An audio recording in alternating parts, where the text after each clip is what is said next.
Hi guys. Okay, so I wasn't actually planning on doing this video, but it's super last minute, so sorry if I'm not like prepared or anything, but I just saw like the last two videos that I've posted on the quarantine process, traveling from India, which is a red list country, traveling to the UK. Basically my whole experience. I've posted 2 vlogs. I'll link them if you haven't seen them, but I've just received tons of questions under them, and also on my Instagram I've had people DM me and stuff, which is totally fine. I'm happy to help, but I just figured it would be easier to do like a little quick Q&A to answer the questions that I've most commonly received, because I feel like a lot of the questions are very similar and like they all seem to be like, well, asking the same thing. I'm glad that those videos were helpful for you. If you have any other like questions, like feel free to comment under this video, or you can also DM me on Instagram. I reply much faster on Instagram. I don't really check YouTube that much, or I don't get the notifications. I'm on Insta more, so feel free to DM me. A couple of people have. So yeah, let's just get into it. One of the most commonly asked questions about the quarantine vlogs was, can you choose your own hotel? Unfortunately not. You cannot choose your own hotel. It's just a government like portal thing that you have to use to book your hotel. I'll link the website down below, but essentially you have to use this website to book the hotel. All you have to fill in is your name, obviously passport number, flight number, and what airport you're landing in, and then the date of arrival and how many people you're traveling with. So for me, it was just me. Sorry if the lighting just changed. I don't know what just happened. Yeah, for me it was just me, but obviously if you want to book people, because people ask me how it is if you want to stay with your friends or if you're traveling with your friends, that you can just have one person book it and you can say 2 or 3 passengers or whatever you are, and then you get one room. But if you are alone, you just put one passenger. Yeah, that's that. You don't get to choose your hotel. It randomly assigns you a hotel. Someone also asked me if you can get upgraded if you fly business class. It doesn't actually matter, because I actually did fly business class just because obviously with COVID and stuff, I didn't want to be like too close to people in Mumbai airport because there's no social distancing there. So yeah, I did, and I got a very good deal on that. But it doesn't actually matter if you fly business, first, economy class. It doesn't matter. You get allocated a room just the same way everyone does. Basically, you have to book your room before you leave India, like as in you have to show the reservation even in Mumbai airport, I believe, or whatever airport you're flying from. You have to make sure you have the booking confirmation of your quarantine, or else they will not let you board the flight. So they don't ask you what class you're flying, basically. So it doesn't matter. You're not getting any room upgrades. I'm really sorry. I know it sucks because I wanted it as well and I tried really hard, but you just have to take what you can get. So yeah, they don't actually ask you where your seat is and stuff when you're booking the room. I actually mentioned this in my second vlog, but with the government portal to apply for the hotel, I actually got 2 different hotels the first time, but my card got declined both times, and then the third time I ended up in Intercontinental. The first 2 times I was actually in Radisson Blu Stansted, and then the second time I was in Heathrow Holiday Inn. Both times my card got declined. So the third time when I got Intercontinental at the O2, I was literally praying that it got accepted, and it got accepted. Thank God, because the Uber Eats restaurants and stuff was so much better in that area. So what happens is when you swipe your card and pay for your quarantine, you immediately get an acknowledgement email. I can actually show you what the acknowledgement email looks like. So this was mine, what it looked like. It's just like a little acknowledgement, and okay, so right here it says Intercontinental at the O2. It just would pretty much tell you where your hotel is, and this is the acknowledgement email. This is not the acceptance email, it's the acknowledgement email. You get this immediately after you put in your card details. Basically all it asked me was room quantity, so how many rooms you want, 1 adult in the room, check-in date, traveling from, and so mine was India, a flight number, and then arrival time and what terminal. And then they ask you for your passport number, and the cost of the quarantine was $17.50 £1,750. That's roughly like a lakh, 1 lakh. Hold on. As of today, that is 1,79,000 rupees, 213. That's crazy when you say it like that. But it is a crazy amount, and unfortunately, you have to do it. You have to pay it like no one is going to pay for you unless your like work or your job or whatever pays for you. But you have to pay that amount to do the quarantine, and obviously that's, you know, if you're going to do the quarantine and pay that amount, then obviously that means you need to be in the UK. If you don't need to be in the UK, don't fly. It's just better. I needed to come back for work. So the next most commonly asked question is, right, so what visa I was traveling on. I was actually traveling on a skilled worker visa. I was a student before, and then when I was in India this time, it was to apply for my skilled worker visa. So I didn't have a BRP. I had the what is it called, the sticker or whatever on my passport. Basically I was flying on that, so I already had all of my information from my sponsor. I got the visa, I had the sticker, I just had to show that at immigration and really nothing else. I took all my documents just in case. I took my COS and my certificate of sponsorship and my financials and stuff just in case, but obviously once you've got the visa, it's not likely that they'll ask you that. And one of the commonly asked questions was also what visas they're allowing to enter the UK. Obviously check the government website all the time because they are constantly updating it, but from what I know, they are at the moment they are allowing residents to go back. So if you're a student, if you are a skilled worker, if you're just any worker, you're on a returning resident visa. So the visas that are not allowed are tourist visas. They're not granting tourist visas. You can't fly if you are going on a tourist visa. I didn't have the skilled worker. I applied in India and I did get it issued in India just a couple of weeks before I flew. So that was something people kept asking me, are they issuing visas? Yes, they are, but they're not issuing tourist visas. I hope that's clear. Yeah, so you can go back if your visa is like you're there for a purpose, but not if you're just going there for like traveling.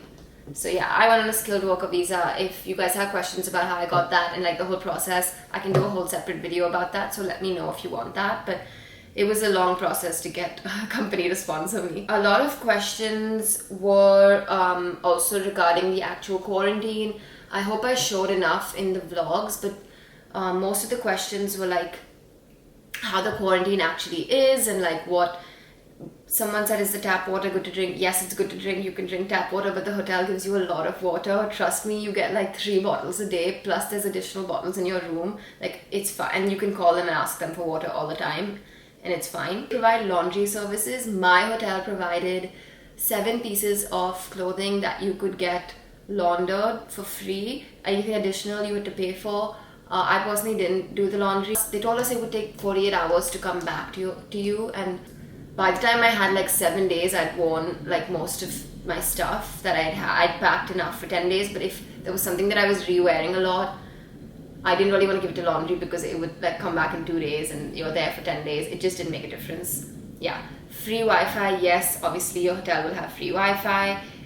You can order food. You can order Deliveroo, Uber Eats, Just Eats. You can order all of that, and the concierge will bring it up to your room. So that's allowed. You can have other people drop off packages for you. I had someone drop off a package for me, and it's, again, the concierge will give it to you and keep it outside your room.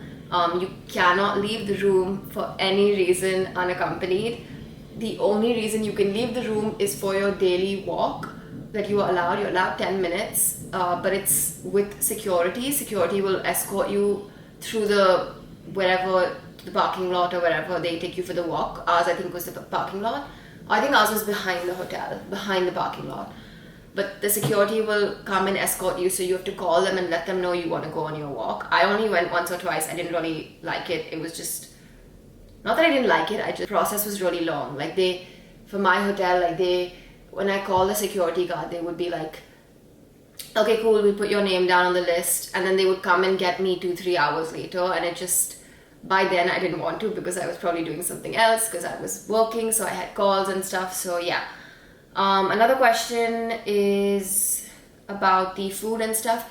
The food depends on each hotel. My hotel was the Intercontinental at the O2 around Greenwich, so the food was actually really nice. I only ordered like deliveries two or three times maybe for food. But it's really nice, and the hotels are very accommodating because they know what you're going through. They know you're going to be alone in there for 10 days, so they try their best to give you whatever you want. I didn't order room service, but you can. I ordered stuff like just like ice and sugar and milk and stuff, just to make coffees. So yeah, that was also really nice. They were really helpful about that. Yeah, a lot of things though, they differ from hotel to hotel. So your hotel will tell you when you come, like when you land, like what the process is. They'll give you like a very detailed booklet of information, what you need to know.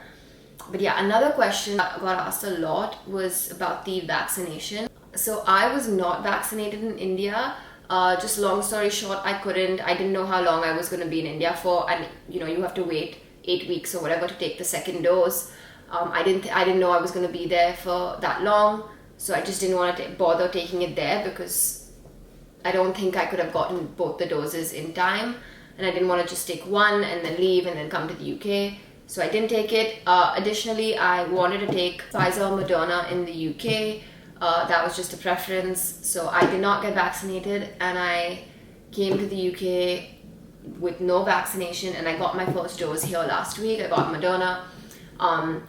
So what people have, like, I think this is also a misconception. Everyone right now, there are talks of like what happens when you're vaccinated.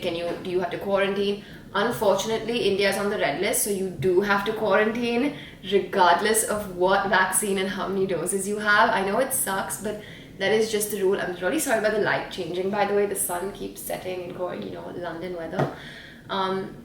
Unfortunately, it makes no difference if you are vaccinated or not. Even if you have both doses, you still have to quarantine for 10 days in a hotel because India is on the red list. That is like a rule. Okay, someone also asked me about like the Covishield vaccine and stuff. I don't know if the UK is accepting Covishield or Covaxin. Like, I actually have no idea. Also, like I said, it doesn't matter whether you have that or not. Even if you have Pfizer, like, it doesn't matter because the UK doesn't care if you are vaccinated. If you're coming from a red list country, you have to be quarantined regardless. So I don't actually know if they are accepting those, but I mean, I know that they're not accepting it for exemption of quarantine. They might accept it for other things. Someone asked me, when will India come in the amber list? I don't know. I'm not the government. Someone said, can you tell me if my mom can hand over her luggage to me in Heathrow and can I give her mobile? Okay, no, you can't do that. So you can't, basically when you're quarantining, your stuff is also quarantining for the 10 days. So your suitcases and stuff have to be with you in the hotel room. You can't give your bags to anyone. There's no way to do that because from the airport, you go straight to the shuttle and then you go to the hotel. So you can't meet anyone. And the terminal that you land in is only for red list passengers. So no one else is allowed there. No outsiders are allowed in that terminal. So you're not allowed to see anyone. You literally can't meet anyone. If you want to give things to someone who's in a quarantine, you can go to their hotel and give it, but there's no other way to do it. Fortunately, you can't see them at the airport. Did you apply for a visa when India was red listed? Yes, I applied and received it when India was red listed. They are issuing visas. No matter what people tell you, they are issuing visas. A lot of people kept scaring me and telling me the embassies are closed and stuff. They are reduced hours, but they are open. I did my biometrics in Mumbai, literally in like end of June. So it was very much open. They're only not issuing tourist visas for the millionth time. Yeah, and someone asked me about my luggage. That's so sweet. Samsonite. How long did I take my visa? My visa, actually, I paid for 5-day priority. So after biometrics, it came within like 4 working days. But to get my actual certificate of sponsorship and stuff, that took really long. That took about like 6 weeks. So yeah, the processes are obviously much slower. All the offices are reduced hours. Everyone's pretty much working like reduced days and hours. So it will take time. You are very beautiful. Thank you.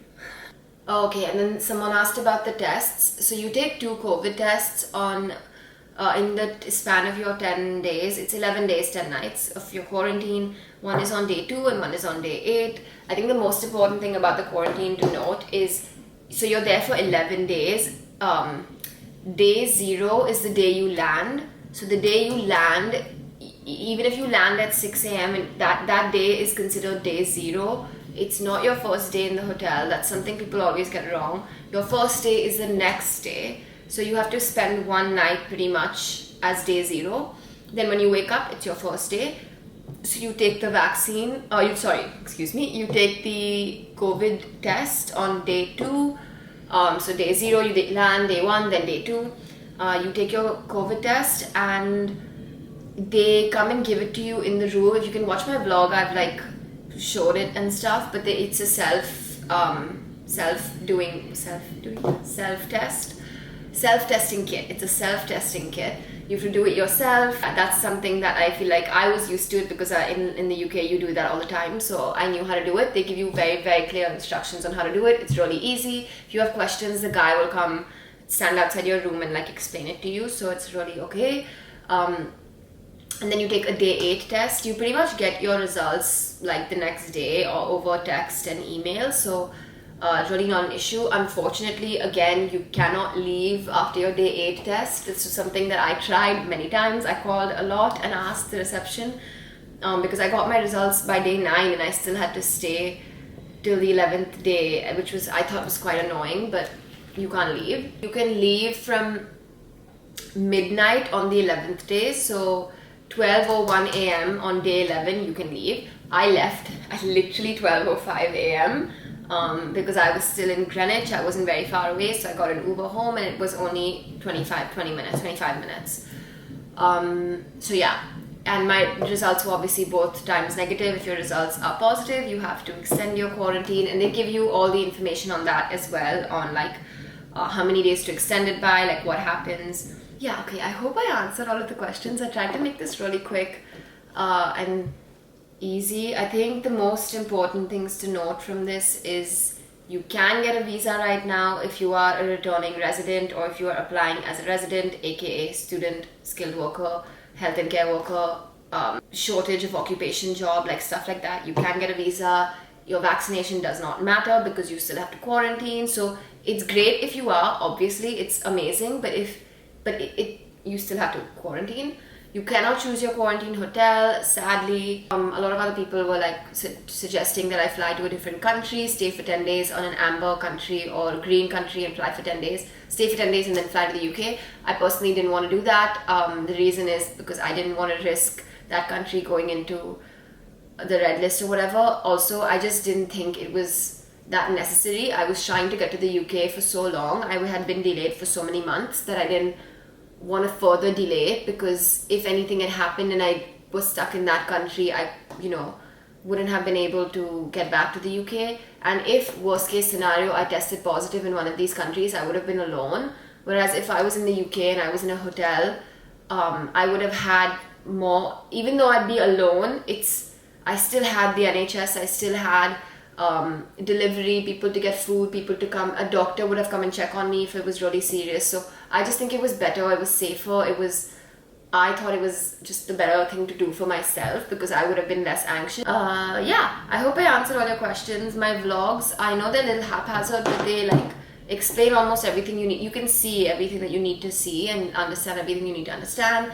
If I've missed out on anything, please let me know, comment under this video, and like I can do a part 2 if you have more questions. But this is pretty much everything I can remember at the top of my head. Feel free to DM me on Instagram with questions. I'm really good at answering there.